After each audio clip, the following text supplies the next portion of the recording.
puesto en mi corazón y creo que es una palabra de Dios para nosotros.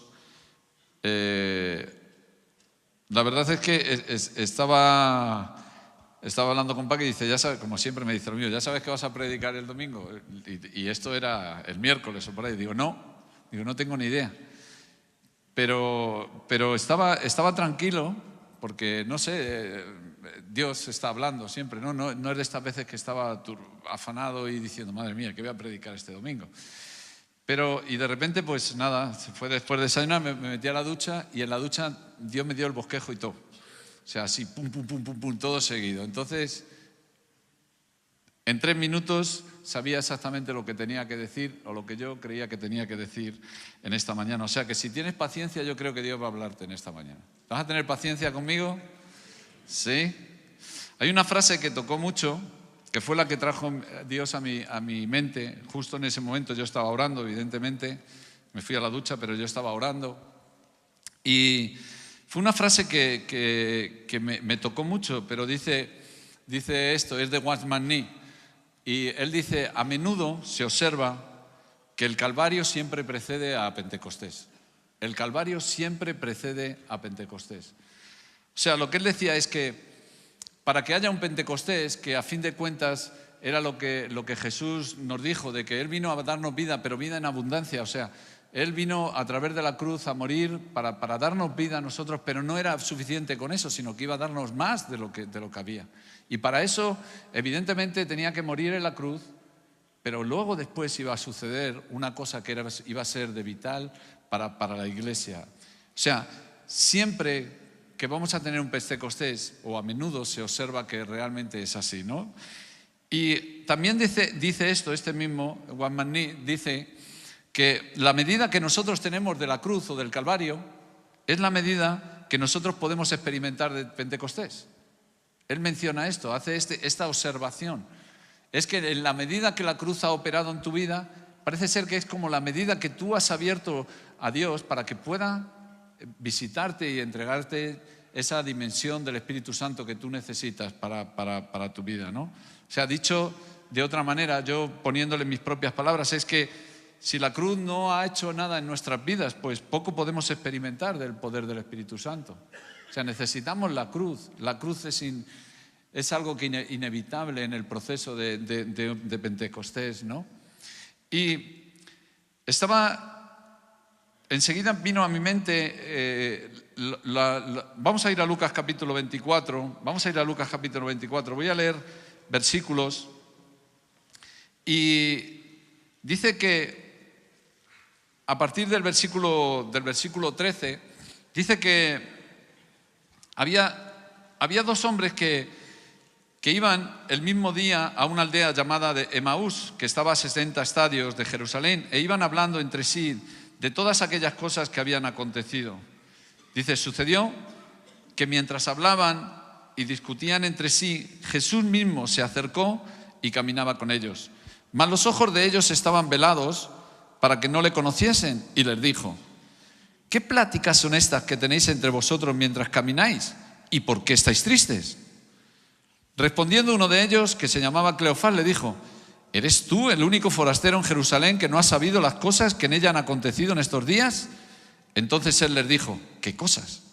Y ellos le dijeron, de Jesús Nazareno, que fue varón profeta, poderoso en obra y en palabra delante de Dios y de todo el pueblo.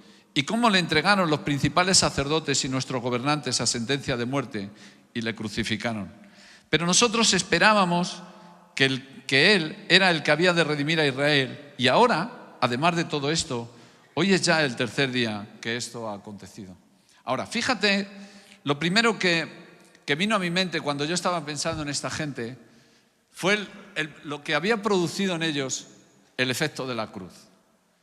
El efecto de la cruz en ellos, según las palabras que Jesús nos estaba hablando y les estaba hablando a ellos, era necesario que Jesucristo muriese para que pudiera resucitar y que después de eso vinieran todas las cosas que tenían que venir, ¿no?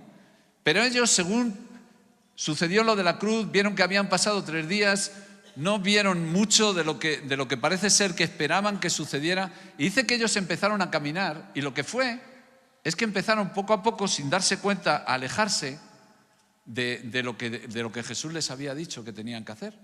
O sea, la cruz en ellos, en un principio, produjo un efecto negativo. En vez de ser el camino para ir hacia los siguientes pasos, lo que fue el camino que les llevó a desviarse de la promesa que Dios les estaba dando. Ahora, ¿dónde estaba el tema? ¿Por qué? ¿No? ¿Qué era lo que había producido en ellos? Bueno, cuando dice en el versículo 17 que Jesús se puso en medio de ellos y les dijo: ¿qué pláticas son estas que tenéis vosotros? Y les añade esto, dice: ¿por qué estáis tristes? Curiosamente, ¿verdad? La cruz en ellos había producido tristeza, había producido en ellos algo que les había dejado un poco decaídos en su semblante. Jesús sabía exactamente de qué estaban hablando, sabía exactamente de qué era la conversación que llevaban por el camino cuando se puso en medio de ellos, y también reconocía su semblante. Pero a mí lo que me estaba tocando, lo que Dios me estaba hablando, era precisamente de esto. Esto fue lo que vino a mi cabeza. Cuando Jesús se pone en medio de ellos y les dice: a ver, espera un momento, la cruz debería de ser un momento de gozo en nuestras vidas, porque Jesús, si va a la cruz, va a resucitar. Dice: cada vez que llega a la cruz estamos 3 días más cerca de su resurrección. Es cierto. Y sin embargo en ellos produjo, ¿verdad?, una tristeza. Era como yo no lo entiendo muy bien todavía tengo que aprender esto, pero era como las palabras de Santiago, cuando decía: hallar por sumo gozo cuando os halléis en diversas pruebas. O sea, ¿a qué se refería? Evidentemente, Santiago se refería a que hay momentos en los que cosas suceden que tocan tu vida, que te ponen a prueba, y que eso debería de producir gozo en nosotros, o sea, debería de producir alegría. Sin embargo, en esta gente lo que estaba produciendo era tristeza, ¿no? Ahora, yo vi aquí 2 palabras que yo creo que son muy importantes para aprender, y si tenéis paciencia conmigo, Dios, yo sé que va a hablaros. Tener paciencia conmigo esta mañana. Pero yo veo que en la conversación de estos hombres estaba marcada por 2 cosas. Primero, por una evidente tristeza que se notaba, o sea, su rostro mostraba lo que estaban pasando por sus vidas. Y lo otro, una incomprensión de lo que había sucedido en ese momento. Una incomprensión total, no entendían nada de lo que Jesús había hecho. Cuando les preguntó Jesús, ellos le estaban diciendo: ¿eres tú el único, no? Y les pregunta Jesús en el versículo 19, dice: ¿qué cosas? Y ellos le dijeron: de Jesús Nazareno. Y fíjate estas palabras que algunas veces son cortitas, pero hablan muchas veces con sentido, pero dijeron: ¿qué fue? O sea, lo que ellos estaban hablando es como de Jesús, de algo que un día fue estupendo, que un día fue bueno, pero que ya no estaba ahí. Ya no lo he apagado, así, que ha sido de otro, que también tiene el mismo que yo. Pero como algo que solo quedaban recuerdos, algo que ya había muerto, que ya había desaparecido. No se habían enterado, no habían comprendido realmente lo que Jesús estaba haciendo. Porque dicen en el versículo 21, que es la otra frase que uno con esta, dice: porque nosotros esperábamos que Él era el que había de redimir a Israel. Ahora, ahí estaban diciendo realmente: las cosas no han salido como nosotros estábamos pensando. Las cosas no fueron como nosotros creíamos que iban a ser, y produjo tristeza en ellos. Evidentemente mostraban una frustración por lo que había sucedido, una decepción tal vez en Jesús, ¿no? Porque esperaban que Él era el Rey y no se había mostrado en la manera que ellos deseaban, ¿verdad? Y eso crea decepción en nosotros, o un desengaño, porque tal vez cogieron unas palabras de las que dijo Jesús y las interpretaron de una manera, y luego cuando llegó la hora de la verdad se desengañaron con lo que estaba diciendo Jesús. O una desilusión, se desilusionaron, dijeron: madre mía, ¿no? Defraudados. Todos esos sentimientos realmente podrían ser muy parte de ellos, de lo que estaban viviendo en ese momento. Por eso yo creo que se mostraban tan tristes. Porque tal vez algo de esto que había producido esa tristeza, esa tal vez frustración, tal vez que evidentemente están ahí, decepción o desengaños o desilusiones que tenía ahí, les habían hecho un efecto que no debería de haber sido el que debería de suceder, pero sí que les llevó hacia apartarse de Jerusalén. Cuando Jesús oyó estos racionamientos y él intervino desde el anonimato, ¿no? Y empezó a decirles en el versículo 25. Entonces Jesús les dijo, lo voy a decir en otra versión, en la traducción viviente, pero dice, Jesús les dijo, ¿qué necios sois? ¿Os cuesta tanto creer todo lo que los profetas escribieron en las Escrituras? Y pregunta, ¿acaso no profetizaron claramente que el Mesías tendría que sufrir todas estas cosas antes de entrar en su gloria? Jesús siempre habló con claridad de la cruz. Nunca la negó. Nunca dijo que Él no tenía que sufrir. Nunca nos dijo que nosotros no teníamos que llevar una cruz. Nunca dijo que esto no tenía que suceder, que por ahí no teníamos que pasar. No te preocupes, que tú por ahí no vas a tener que pasar. Todo lo contrario, Él fue claro. Él fue muy transparente hablando de la cruz. Por eso ahí desde el anonimato, o sea, sin mostrarse todavía quién soy, les estaba diciendo, vamos a ver, ¿acaso no era necesario que Él tuviera que sufrir y tuviera que padecer y etcétera, etcétera, etcétera, todo que esto? Cuando vemos que algunas veces estas cosas que deberíamos de saber, entiendo yo, y que deberían de producir en nosotros ese efecto de gozo, como dice Santiago, y es al contrario que nos decepcionan, nos desilusiona, nos defrauda, nos frustra, y que hace que nos poquito a poco nos empuja hacia un lugar que no queremos estar, pero realmente lo que estamos haciendo es que nos estamos apartando, como compartía Pepe la semana pasada, de esos 50 días que nos restan solamente hasta Pentecostés, ¿no? Porque es la realidad, vamos de camino hacia allí. Pero cuando ellos empezaron el camino, lo único que estaban haciendo es alejándose, movidos solamente por su incomprensión, por no haber entendido realmente lo que la cruz venía a hacer. Menos mal que tenemos un final feliz en ellos, ¿no? Que vemos que en el versículo 31 fueron abiertos sus ojos, le reconocieron y en ese momento cuando automáticamente dicen que ellos se volvieron, ¿no? Para allá, porque se dieron cuenta que las palabras que estaba diciendo Jesús desde el anonimato, dice que quemaban sus corazones. Ese es nuestro Dios.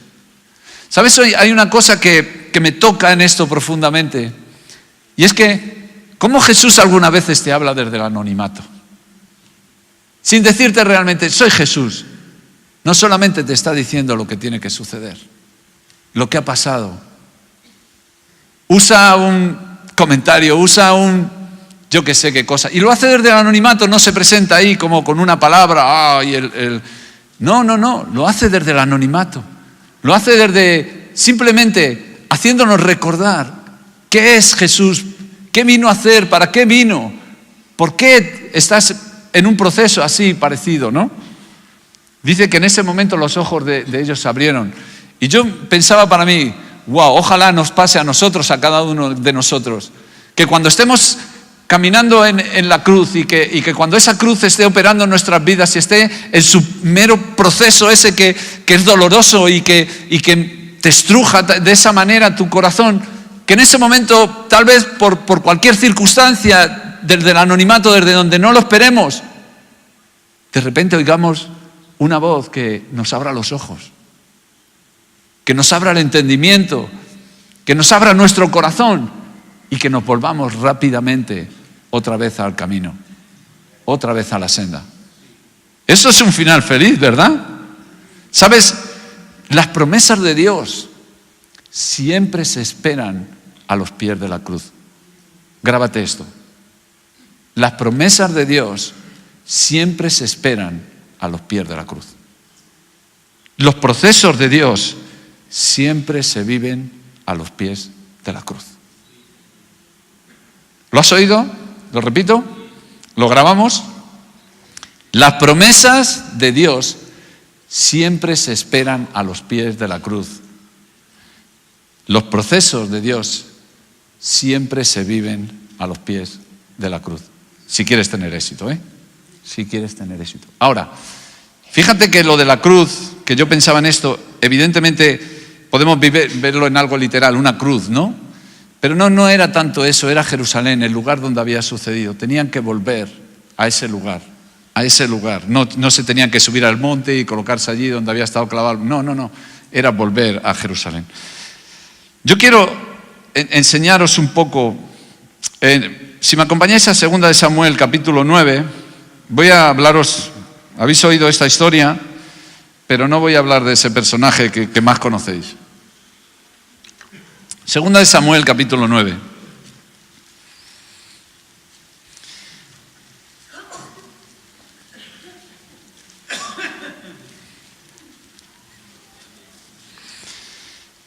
Dice, dijo David,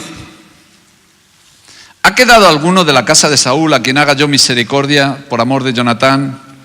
Dice, había un siervo de la casa de Saúl que se llamaba Siba, al cual llamaron para que viniese a David, y el rey dijo, ¿eres tú Siba? Y él respondió, tu siervo. El rey le dijo, ¿no ha quedado nadie de la casa de Saúl a quien haga yo misericordia de Dios? Y Siba respondió al rey, aún ha quedado un hijo de Jonatán, lisiado de los pies. Entonces el rey le preguntó, ¿dónde está? Y Siba respondió al rey, he aquí, está en casa de Maquir, hijo de Amiel, en Lodebar. Entonces envió el rey David y le trajo de la casa de Maquir, hijo de Amiel, de Lodebar. Y vino Mefiboset, hijo de Jonatán, hijo de Saúl, a David, y se postró sobre su rostro e hizo reverencia. Y dijo David, Mefiboset, y él respondió, he aquí tu siervo. Y le dijo David, no tengas temor, porque yo a la verdad haré contigo misericordia por amor de Jonatán tu padre, y te devolveré todas las tierras de Saúl tu padre, y tú comerás siempre a mi mesa. Y él inclinándose dijo, ¿quién es tu siervo para que mires a un perro muerto como yo? Entonces el rey llamó a Siba, siervo de Saúl, y le dijo, todo lo que fue de Saúl y de toda su casa yo le he dado al hijo de tu señor. Ahora fíjate, yo no quiero hablar de Mefiboset, quiero hablar de Siba. Quiero hablar de Siba en esta mañana. Ahora fíjate qué detalles hay aquí referente a este hombre. Dice en el versículo 2, había un siervo de la casa de Saúl, ¿verdad? Versículo 9 lo dice por 2 veces. Entonces el rey llamó a Siba, siervo de... Y le dice al final, dice, yo lo he dado al hijo de ¿quién? De tu señor. ¿Quién era su señor? Saúl, ¿verdad? Ahora, tú fíjate qué hombre más fiel, ¿verdad? Un hombre muy fiel a Saúl, un hombre que permanecía con su corazón en Saúl, sabía dónde estaba su nieto, no había perdido de vista las pertenencias de Saúl. Pero hay una cosa aquí, hay un detalle que más adelante en 2 de Samuel, capítulo 16, versículo 1, cuando David está empezando a huir de Absalón, sucede con este hombre. Y vamos a leerlo, 2 de Samuel, capítulo 16, versículo 1. Pero dice esto, cuando David pasó un poco más allá de la cumbre del monte, he aquí Siba, el criado de Mefiboset, que salía a recibirle con un par de asnos enalbardados, y sobre ellos 200 panes, 100 racimos de pasas, 100 panes de higos secos y un cuero de vino. Y dijo el rey a Siba, ¿qué es eso? Y Siba respondió, los asnos son para que monte la familia del rey, los panes y las casas para que coman los criados, y el vino para que beban los que se cansen en el desierto. Y dijo el rey, ¿dónde está el hijo? Y otra vez, ¿de quién? De tu señor. Y Siba respondió al rey, he aquí, él se ha quedado en Jerusalén, porque ha dicho, hoy me devolverá la casa de Israel el reino de mi padre. En 2 de Samuel, capítulo 19, versículo 24 al 27, nos revela que era mentira, o sea, realmente había sido Mefiboset el que había decidido esto. Pero vamos a leerlo.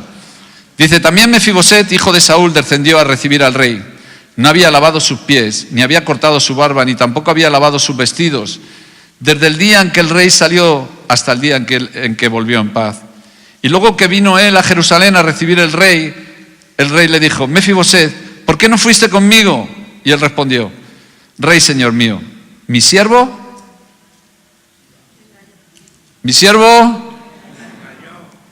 me engañó. Pues tu siervo había dicho: enalbárdame un asno y montaré en él y iré al rey, porque tu siervo es cojo. Pero él ha calumniado, ha dicho cosas que yo no he dicho a tu siervo delante de mi señor el rey. Ahora, fíjate curioso esto. Fíjate lo que te voy a compartir de esto, que fue lo que Dios me dijo aquí. Cuando este hombre se presentó, cuando fue llamado por David a su casa, esto fue como más o menos en el año 1040 antes de Cristo. ¿Sabes cuántos años hacía que había muerto Saúl? 16 años. En 2 de Samuel, todavía este hombre seguía siendo siervo de Saúl. Y en una parte es entrañable porque, te digo, muestra una fidelidad, entre comillas, porque luego vemos que ahí estaba un poco oscuro, ¿verdad? En 2 de Samuel, cuando lo de esto. Pero cuando David le llamó, fue en el 1040, o sea, 16 años después de que esto. Cuando esto sucedió, de que Absalón estaba huyendo, esto era en el 1024, o sea, quiere decir que habían pasado otros 16 años, 32 años desde que había muerto Saúl, y 32 años después todavía era un siervo de Saúl. Ahora, esto a simple vista puede sonarte un poquito así como diciendo: bueno, ¿y qué tiene que ver eso? Bueno, tiene una cosa que ver muy clara en cuanto a Dios y en cuanto a la cruz y en cuanto a lo que el amor de Dios quiere hacer en nuestras vidas. Porque dice en Primera de Crónicas, capítulo 13, versículo 3, dice: cuando Jesús estaba planeando traer el arca, esto en el año también, 8 años antes de llamar a Mefiboset, o sea, 8 años después de haber muerto Saúl. Pero fíjate lo que dice en capítulo de Primera Crónicas, capítulo 13, versículo 3, dice: traigamos el arca de nuestro Dios a nosotros, porque desde el tiempo de Saúl no hemos hecho caso de ella. ¿Tú sabes qué hace un siervo de Saúl durante 32 años? ¿Sabes qué hizo este tipo durante 32 años? No hizo ni caso de las cosas de Dios. Ni caso. ¿De quién era siervo? ¿Y los de Saúl qué hacían? No seguían el arca. No seguían lo que Dios decía. No seguían lo que Cristo quería hacer en medio de su pueblo Israel. Porque ellos eran siervos de Saúl. Y como eran siervos de Saúl, en el momento que fueron siervos de Saúl y Saúl empezó a decidir porque no le acomodó lo que Dios estaba haciendo en ese momento, y porque tenía que esperar a Samuel, y él decidió un poquito desviarse un poquito hacia un lado, y cuando llegó Samuel y le dijo: ¿qué has hecho? Y es que se me desertaba el pueblo y todo esto, y el caso es que él continuó el camino, pum, pum, pum, pum, pum, pum, y detrás de él, ¿quién? Todos sus siervos. Y este tipo llevaba 32 años sin hacer ni caso de lo que Dios le estaba hablando. ¿Sabes? Esto me tocaba mucho, porque lo que estaba hablando antes de esta gente de Emaús, lo que ellos en pocas horas fue reacción, y fue algo feliz, y fue algo que dijo: ¿qué dices? ¿Dónde estamos? Se les abrieron los ojos y empezaron a moverse. Para este hombre, después de 32 años, no se había dado ni cuenta todavía. No tenía un entendimiento claro de lo que la cruz significaba, de lo que Dios venía a hacer en su vida. Cuando el arca venía a ellos, estaba claro, es que cuando David lo trajo, él quería que el eje de todo, el centro de todo fuera evidentemente Dios. Eso era lo primero. Lo segundo es que él sabía que si querían avanzar, que si querían tener éxito, que si querían definitivamente derrotar a todos los enemigos estos que les habían incomodado tanto tiempo, deberían de depender de Dios. Y él quería que fuera Dios el que peleaba sus batallas, y por eso trajeron el arca. Pero también había una cosa, que esto fue lo que más me tocó de lo que pensé, de lo que Dios me dijo. Cuando Jesús traía el arca, les estaba diciendo a todos: vienen nuevos tiempos. Vienen nuevos tiempos. Ahora, este hombre, Siba, 32 años después, seguía siendo la misma persona, con los mismos problemas, con las mismas debilidades, con las mismas cosas que 32 años atrás, o sea, que toda su vida nada había sucedido. Cuando Jesús se acercó a Nicodemo, y que esto es súper conocido, ¿verdad? Y le habló de Juan 3, versículo 5, cuando Jesús le estaba diciendo, o sea, le estaba contestando a esto de sabemos, rabí y tal, y todo eso. Pero Jesús le decía, de cierto te digo, que el que no naciere de agua y del Espíritu no puede entrar en el reino de Dios. Lo que es nacido de la carne, carne es, y lo que es nacido del Espíritu, Espíritu es. Dice, no te maravilles de que te dije, os es necesario nacer de nuevo. El viento sopla de donde quiere y oye su sonido, mas ni sabes de dónde viene ni a dónde va. Así es todo aquel que es nacido del Espíritu. Respondió Nicodemo y le dijo, ¿cómo puede hacerse esto?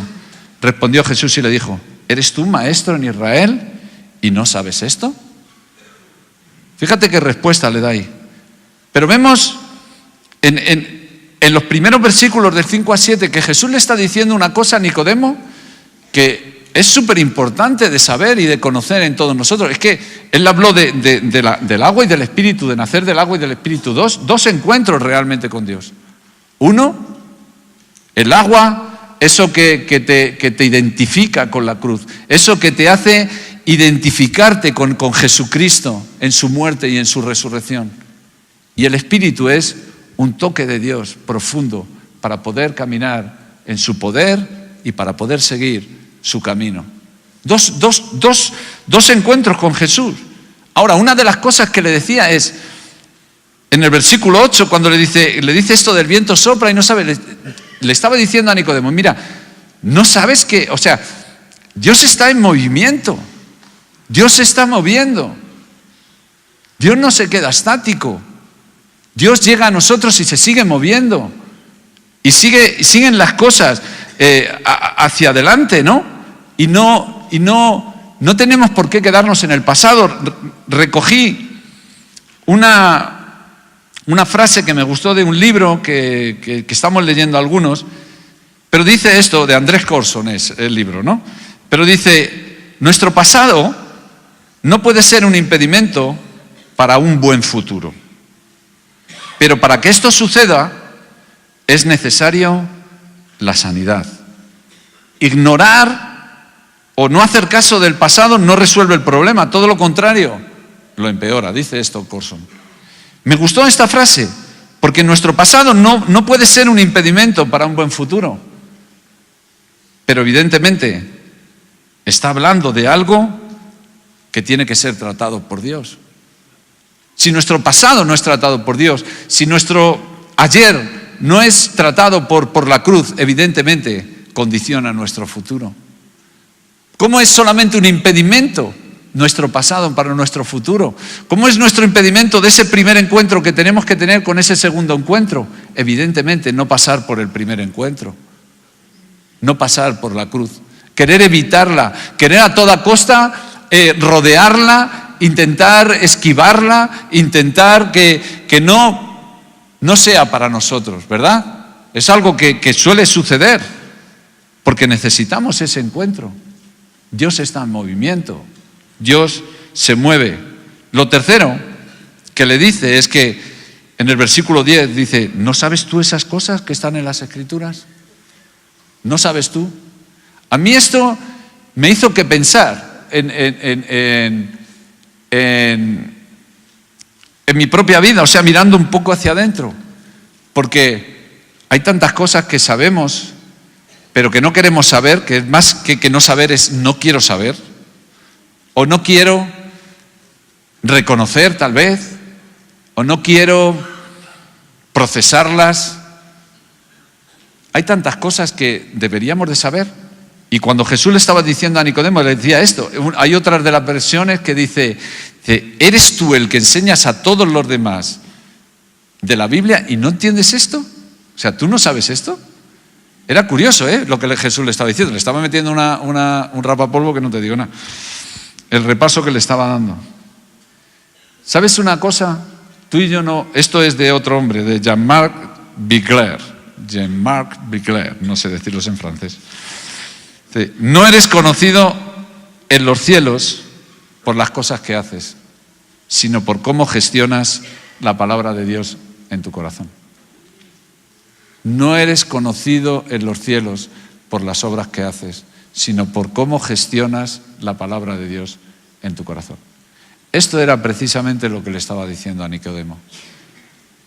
Tú sabes muchas cosas, has hecho muchas cosas como maestro de Israel, has hecho muchas cosas y tal vez hay cosas que incluso has sido el consejero de los demás. Pero ¿cómo vas a procesar la palabra en tu vida? ¿Cómo vas a procesar la palabra en tu vida? Hay una evidencia. Jesús le estaba hablando ¿de qué? Del Espíritu. Le estaba hablando de ese Pentecostés que habría de llegar y le estaba hablando de todo eso. Pero ¿cómo procesaba la historia de esa en su vida? Tengo a José como ejemplo, a este hombre, a José, que tan conocido por nosotros, ¿no? Este hombre tuvo, como digo, Dios desde chiquitín, Dios dijo, este le voy a usar. Su padre lo sabía y como era tan especial, este joven le puso una túnica de colores. ¿Sabéis lo de la túnica, no? ¿Alguna vez habéis oído del mensaje este de los mantos de José? ¿Habéis oído de los mantos de José? ¿Sí? ¿Algunos? Pues le hicieron una túnica de colores y Dios le habló de cosas que Dios iba a hacer con él, tremendas en su vida, de cómo iba a ser usado en toda su familia, de cómo iba realmente a transformar y ayudar a su familia. Y este tipo le regalaron, a José le regalaron una túnica de colores y él iba con la túnica de colores a todos los lados. Se la iba mostrando a todo el mundo, la túnica de colores. Es más, sus hermanos se fueron a pastorear las ovejas, se fueron para allá y su padre le mandó. ¿Y con qué iba José? Con su túnica de colores. Tú dime a mí, el pobre, ¿qué hacía él por en medio del campo, caminando y caminando con una túnica de colores, no?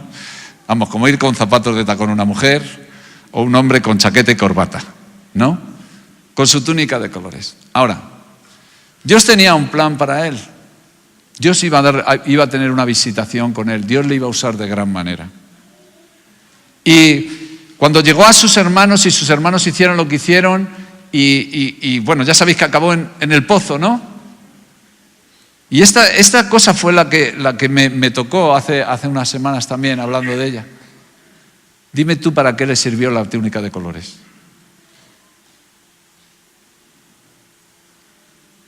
No te sirve de nada tú. No te sirve de nada tu túnica de colores. ¿Sabes por qué? Porque en ese momento lo único que le servía era una cosa. O pongo mi vida en Dios, o me pongo aquí en este lugar, a lo más profundo del ser, que ahí estaba realmente la cruz de Cristo, intentando obrar en su vida, intentando tratar con su corazón cosas que probablemente no las podía haber tratado porque iba con su túnica de colores. ¿Me entendéis? Porque iba tan alegre por la vida y tan feliz, y yo, es que yo llevo mi túnica de colores, a mí todo... Y Dios le dijo, no, vamos aquí a este pozo a ver qué pasa. No le servía de nada su túnica de colores. ¿Cuántas veces te has dado cuenta ya de que muchas veces no te sirve de nada cuando Dios quiere tratar en tu vida algo? No te sirve lo que has hecho, no te sirve lo que eres, no te sirve tu inteligencia, no te sirven ni tus estudios los que los tienen. Solo te sirve Dios. Solo te sirve la cruz. Ahora, fíjate que él salió de ahí y evidentemente otra vez fue a donde fue a vivir y allí en la casa de Faraón y otra vez prosperó. O sea, es que José era un hombre muy capaz, era un hombre ungido, un hombre con dones, un hombre con talento y otra vez le vistieron para estar en casa de Faraón como el mayordomo jefe. O sea, no le vistieron de cualquier manera, ¿eh? Y yo creo que ahí José otra vez estaba muy bien y otra vez las cosas sucedieron de tal forma que ya sabéis dónde acabó, en la cárcel. ¿Para qué le sirvió todo lo que había hecho? Donde el Potifar. No le sirvió de nada, porque ahí Dios estuvo 2 años tratando con él, con su corazón. ¿Sabes por qué? Porque un poquito después solamente, un poquito después, estaba su Pentecostés. Un poquito después solamente. Pero era necesario pasar por esa cruz. Era necesario pasar por ese lugar que nosotros también lo denominamos así, el Calvario, ¿no? Sabes que la cruz como he dicho antes, muchas veces nos frustra, nos desilusiona, nos desengaña, porque ese proceso o eso que nos lleva allí, tal vez hemos orado de mil maneras y de la mejor manera posible y no ha sucedido y nos vemos ahora cargando esa cruz y no lo entendemos y no podemos razonarlo y nos frustramos, nos desilusionamos. Tengo otra frase recogida de Joyce Meyer que dice así, dice: cada vez que sentimos frustración, quiere decir que realmente hemos dejado de confiar en Dios. ¿Sabéis por qué? Porque Dios no se frustra. Dios no se frustra. Dios continúa adelante. Cuando nos frustramos es porque nosotros dejamos que la cruz se quede a un lado. Nos frustramos porque no hemos dejado a Dios que obre lo que tiene que obrar en nuestras vidas. Nos frustramos porque no hemos querido entender el proceso de Dios para nuestras vidas en el momento que estamos viviendo. Nos frustramos porque otra vez tenemos que hemos salido de un pozo y de repente nos encontramos en una cárcel, ¿no? Y después de la cárcel nos encontramos y nos frustramos, nos desilusionamos y decimos, bueno, ¿y esto cuándo va a acabar? Pues también me lo pregunto yo. No sé cuándo, tú. No sé cuándo va a acabar, pero sé una cosa que es verdad.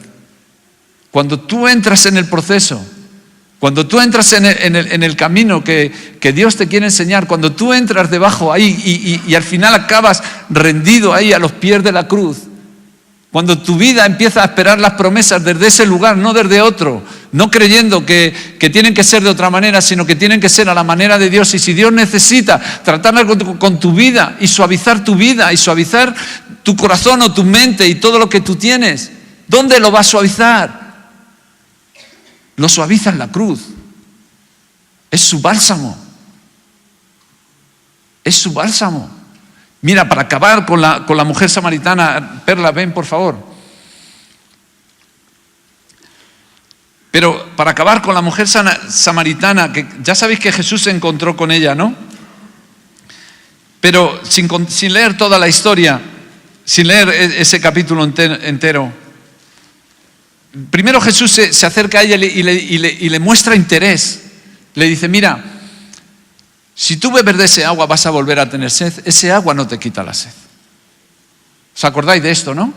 Dice, yo tengo un agua que cuando tú bebes de él, dice, este agua brota en ti, ¿para qué? Para vida eterna además. Brota en ti, tiene algo que no tienen otras cosas.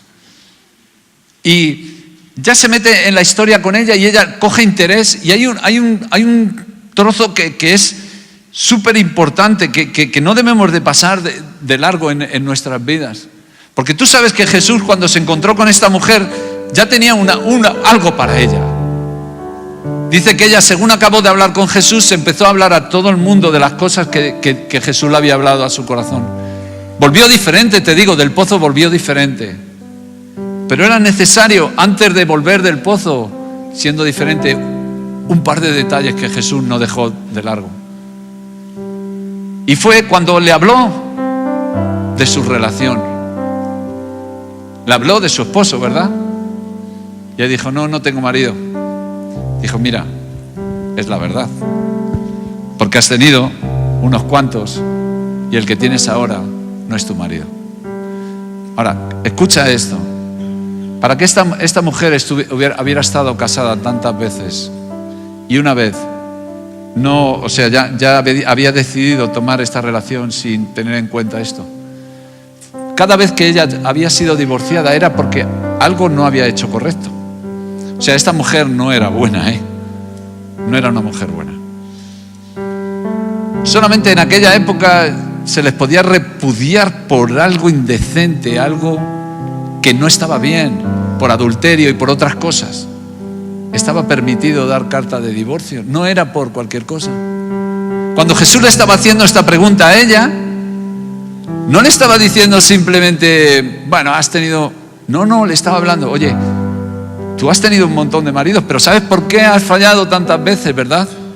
Porque en tu corazón no ha sido bueno. Porque tu corazón no ha tocado el corazón de Dios realmente, como le comenta a continuación. Cuando le dice, Señor, yo sé que vosotros decís, los judíos, que se tiene que adorar aquí, pero nosotros decimos que de esta manera. Y él ya empezó a decirle, mira, no, la salvación viene de allí. La salvación viene de Dios, la salvación viene de donde viene, el cambio, la transformación viene de donde viene. No te busques otros lugares, Dios viene, es de donde viene, no viene de otro lugar.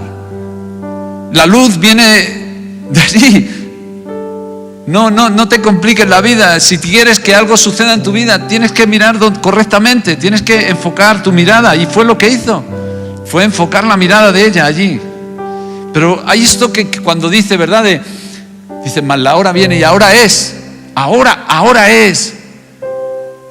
Cuando los verdaderos adoradores adorarán al Padre en espíritu y en verdad. Porque tales adoradores busca a Dios. Cuando le estaba diciendo esto, ¿sabes qué le estaba diciendo? Primero había tocado su corazón y había tratado con algo que es importante, porque ¿cuántos de nosotros decimos muchas veces, nos decimos a nosotros mismos, ay, si tuviera yo ahora 20 años, yo no hubiera hecho todas las cosas que hubiera hecho? ¿Cuántos dicen eso? A ver, como yo. ¿Lo decís o no? Venga, no mintáis. No mintáis, viejos. Vamos, reconocerlo, bellacos. Decimos eso muy a menudo, ¿verdad? Si volviera a nacer, no haría esto, no haría aquello, no haría otro. Pero fíjate esto que pienso. Y tal vez no puedes, sabiendo todo eso que tienes bueno que para hacer, no puedes empezar a hacerlo ahora. Tú dices, si fuera otra vez joven, haría todas las cosas que se tienen que hacer bien. Pues si sabes las cosas que se tienen que hacer bien, ¿por qué no las haces ahora? Era lo que le estaba diciendo Jesús a esta mujer. Ahora ves, esta es la hora, es tu hora, es tu tiempo. Es mi tiempo. Es mi tiempo para realmente entrar en ese momento, porque yo pienso muchas veces, y gente, yo sé que estoy marcado por mi pasado. No lo puedo evitar. No tengo un tatuaje, tengo un montón de ellos. No tengo no vas a ver ningún dibujo, si es a lo que me refiero.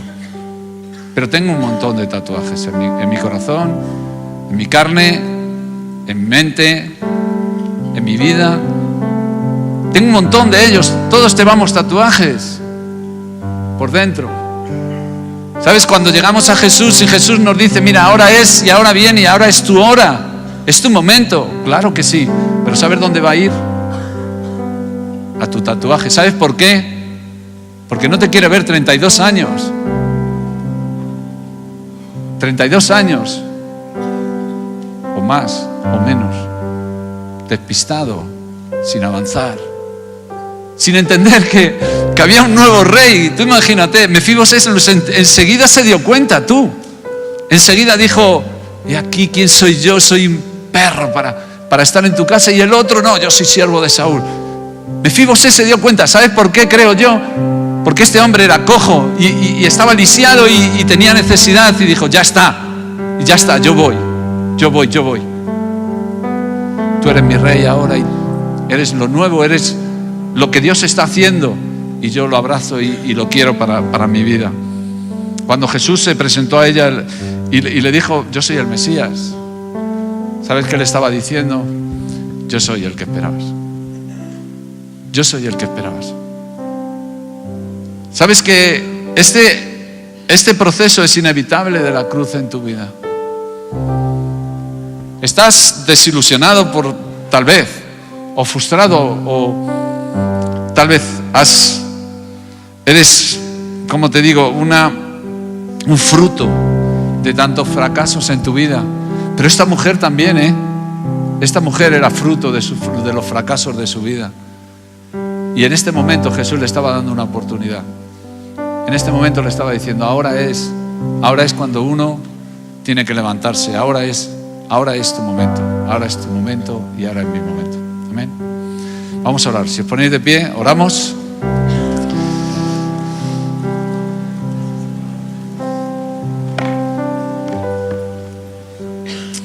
Padre, te doy gracias por tu palabra, por ser bueno con nosotros, Señor. Por ser bueno y por mostrar tu corazón a nosotros, Señor. Yo te pido por cada uno de los que estamos aquí, Señor. Por cada uno de los que estamos aquí, que sabemos que nos llevan más allá de lo que nuestra mente ha imaginado, de lo que nuestro corazón ha pensado. Tienes cosas grandes para cada uno de nosotros. Señor, no permitas, Señor, no nos dejes, Señor. Haz como hiciste con estos hombres en Emaús, Señor. Que iban de camino, Señor, que se apartaban, Señor, que tal vez si no te hubieras puesto en su camino, Señor, tal vez hubieran sido como este hombre, como Siba, Señor. Hubieran estado tantos años, Señor, apartados de ti. Voy a pedir a los de la alabanza que vayan subiendo mientras sigo orando. Pero, Señor, no permitas que nosotros nos alejemos, Señor. No permitas, Señor, sino ponte en medio de nosotros, Señor, y empieza a hablarnos. Empieza a hablarnos, Señor. Reconduce nuestras vidas. Haznos entender, Señor, que cosas mejores tienes para nosotros, Señor. Haznos entenderlo, Dios. Haznos entenderlo. Gracias por este día. Gracias te damos. En el nombre de Jesús. Amén.